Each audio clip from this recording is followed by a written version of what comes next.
Hi guys! Another day, another video na naman tayo. So ayan, nandito tayo ngayon sa Robinson. So mamimili ako ng mga pang-diet ko guys.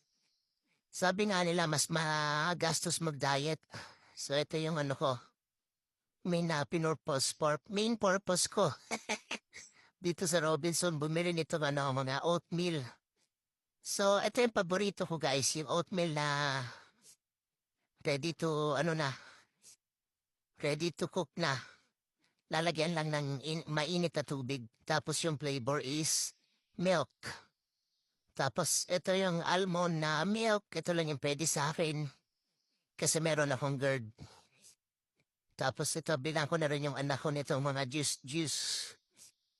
O, bili rin tayo ng Skyflakes para pag nagutom, meron tayo pang snack. O, iwas muna tayo sa ganito ngayon. Iwas muna tayo sa mga beer. So ito, dito tayo sa chicken section. So yung protein natin is chicken yung gagamitin natin sa protina.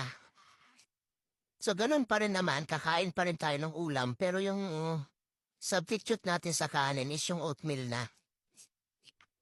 Para mas mabilis yung pagtunaw ng taba, lalong-lalo na dito sa tiyan. Kasi ito yung tiyan na napakahirap papayatin.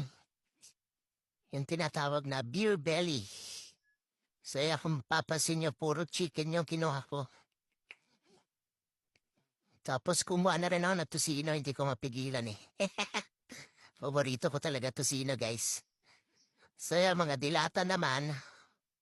So hinahanap po dito yung yung Pexin oil lang. Ito pala nasa ilalim. Tagal ko nakita. So yan.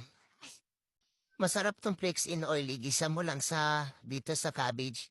Nakita ko si Madam Mingay oh. Si Madam Rose. Tapos na magbabayad na may nakalimutan pa nga pala ako. Patis para sa burger buns ko. Tapos sa paglingon ko sa likod ko, nakita ko to si Mia Hall.